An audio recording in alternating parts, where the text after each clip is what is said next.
예, 안녕하십니까. 자, 오늘서부터 이제 그 민법 및 민사특별법 기본 강의를 시작하도록 하겠습니다. 그래서 공부를 처음 하시는 분들은요, 이제 기초 강의를 좀 들으시는 것이 좋을 듯 하고요. 이제 공부를 하셨던 분들 같은 경우에는 뭐 기초 강의는 뭐 굳이 들으실 거 없이 이제 기본 강의부터 강의를 들으시면 될 것 같습니다. 우리 교재를 보면은요, 제일 처음에 이제 민법의 개념이다라고 해서 나와 있죠. 그래서 뭐 민법이 뭐냐라는 걸 갖다가 얘기를 하고 있는 건데, 뭐 실제로 이것이 뭐 시험에 출제가 되거나 뭐 그러지는 않겠죠. 그렇지만 이제 민법을 공부를 하시는 거니까 앞으로 민법이라는 것이 무엇인가에 대해서 좀 알아두셔야 되겠습니다. 그래서 우리 민법이라는 거는요, 민법이라는 거는 개인들 있죠, 개인들. 사인 간의 이제 법률 관계를 사인 간의 법률 관계요. 개인과 개인을 얘기하는 거죠. 법률 관계를 규율하기 위한 법을 갖다가 우리가 민법이다라고 얘기를 합니다. 그러면 이러한 민법도요, 우리 교재에 나와 있는 것처럼 형식적 민법이라는 것하고요, 실질적 민법이라는 것은 나누어지는데, 형식적인 민법이라는 거는요, 글자 그대로 형식적으로 민법이다라고 불리워지는 것 있죠. 그러니까 뭐가 되겠습니까? 법전이요, 법전. 민법전을 갖다가 우리가 형식적 의의 민법이다라고 얘기를 합니다. 그러니까 민법전이라는 것에 의해서 그 규정이 되어 있는 것들은 전부 다 형식적으로 민법이다 그 얘기예요. 왜? 제목이 민법이니까. 그러니까 그 밑에 있는 것들은 전부 다 민법이라는 얘기입니다. 그렇지만 이 민법이라는 것이요, 이 개인과 개인, 사인들 간의 어떠한 사적인 법률 관계를 규율하기 위한 법이잖아요. 그러면 이 민법 전에도 사인들 간의 법률 관계를 규율하기 위한 내용들만 있어야 하는데, 실제로는 그렇지 않아요.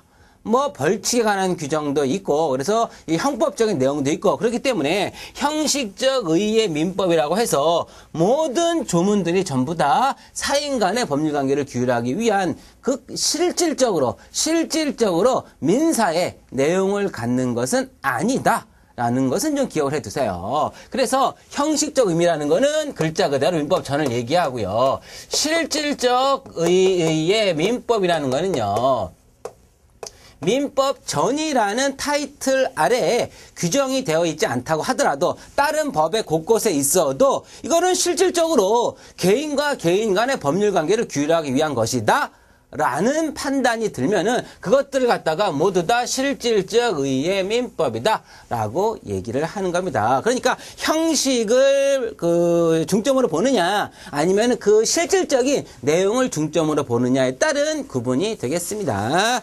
그래서 우리 2페이지에 보시면은 형식적 의의 민법은 뭐 1958년에 공포되어서 민법이란 이름의 법률을 말한다 라고 나와 있고요, 실질적 의의 민법이라고 나와 있죠. 민법은 법의 일부이다. 뭐 법의 일부겠죠. 그 다음에 두 번째, 민법은 사법이다 라고 나와 있는데, 민법은 사법이래요, 사법. 이 사법하고 대칭이 되는 말이 뭐겠습니까? 예, 공법이겠죠, 공법. 공법이 사법하고 대칭되는 말이겠죠. 그러니까 민법은 공법이 아니라 사법이다 이런 얘기예요.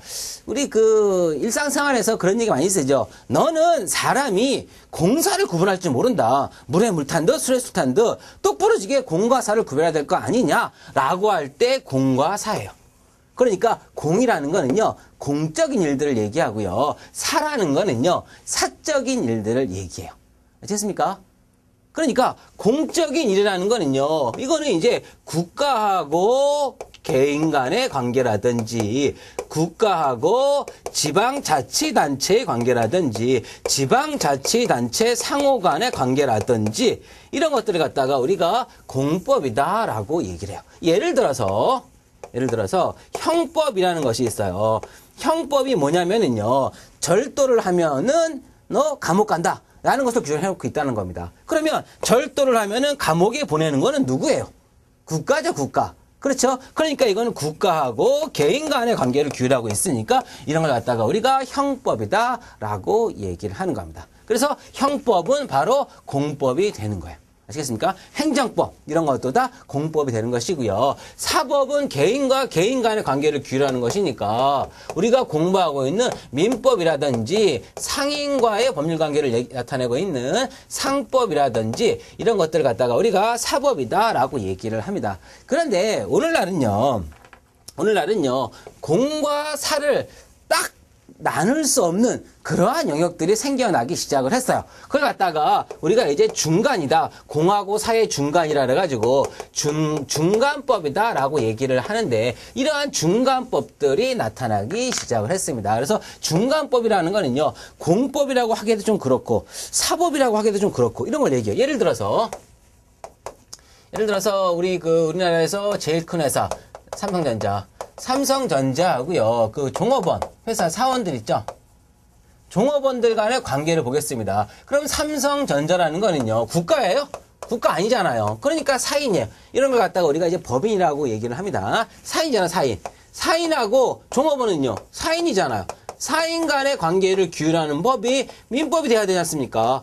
사법이 돼야 되잖아요. 여기에 나오는 뭐 노동법이라든지, 뭐 근로기준법이라든지, 이런 것들이 사법이 돼야지 맞는데 그런데 삼성전자하고 종업원 사이를요 개인과 개인의 평등한 관계다라고 하기에는 조금 이상해요. 이상합니다. 평등합니까? 삼성전자라는 거대 회사하고 제가 삼성전자 그 직원이라 그러면은 저하고 평등해요? 이래서 근로계약을 맺는데 삼성전자에서 너 9시간 근무해라 라고 얘기하면 내가 그렇게 못하겠는데요? 나는 8시간밖에 못하겠는데요? 라고 얘기하면은 어떻게 할까요? 나가라고 그러겠죠. 뭐 근로기준법이 없다면 나가라고 얘기하든지 아니면은 발령을 내겠죠. 저기 우즈베키스탄이나 이런 데 발령을 낼 거 아닙니까? 그러니까 이거는 얘하고 얘는요 평등하다라고 하기는 좀 어렵다는 얘기예요. 아시겠습니까?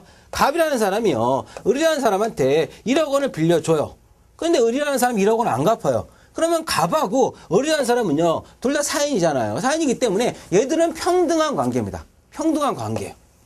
그런데 이거는 평등하다라고 하기는 조금 문제가 있다는 얘기예요. 그래서 오늘날은요, 국가보다는 어떻게 보면은 이 기업이 더 우리한테 미치는 영향이 큰 경우가 있어요.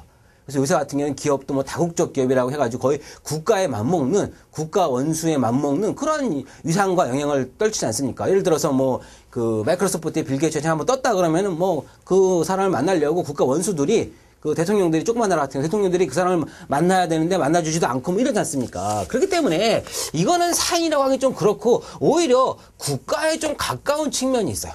국가의 힘의 측면이. 그래서 이거는 평등하지가 않고 불평등한 관계에 가깝다는 겁니다. 그래서 이런 경우에 적용이 되는 노동법이라든지 이런 걸 갖다가 사법이라고 보기에는 좀 그래요. 그렇기 때문에 이런 걸 갖다가 우리가 이제 중간법이다라고 얘기를 하고요.